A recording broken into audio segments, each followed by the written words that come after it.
Baka pin lang ginamit. Pwede pa tong Conrad, black lang. Kunin mo yung black dyan. Cylinder black dyan.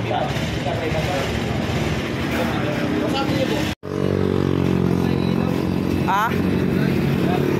Headlight? Ah, sige, mamaya ipacheck natin.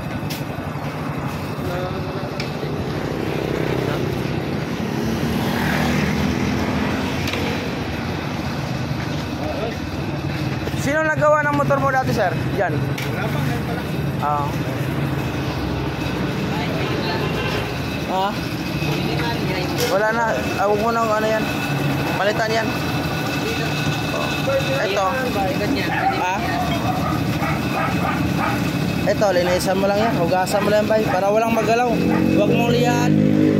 Huwag mo nang liyan. Ha? Sige. Sige. 1,000 lang. Kunti lang. Hugasan mo muna. Pag makinis siya, huwag na ano yun. Para di mabago yung kuhan. Tingnan natin kung hindi ba siya maluwag yung bearing or damage. Kasi ito yung output shop, konektado doon. Kaya kailangan hindi siya mauga.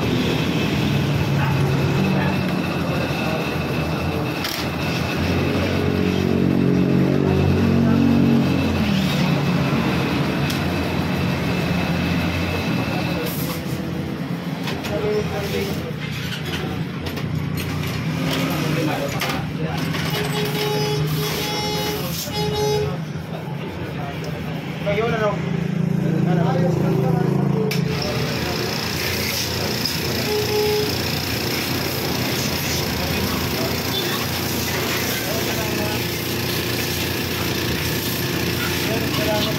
Sige, sir.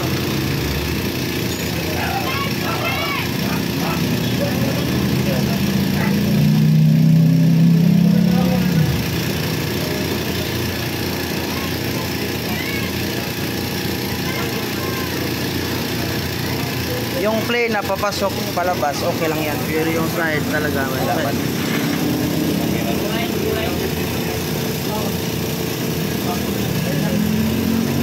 Mayroon kasing concern sa akin sa video. Yung motor doon niya magpe-play sa paloob, palabas. Kung natural yan kasi kailangan na hindi siya nakapit. Walang problema yung output shop bearing mo. Nandito yung problema yan. Bearing. Oo, yung bearing, baklas yung likod yan. Wala dito. Wala tayong hanapin. Kasi madalas dito talaga yung iba. Durog yan. Pag ganyan pa walang pag-up, down, side by side.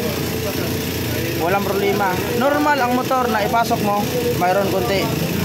Kasi kailangan naglalaro yung engine sprocket. Doon ang problema. Bearing? Oh, mayroon wala problema. Nangingay. Ayos na, wala nangingay. Very good.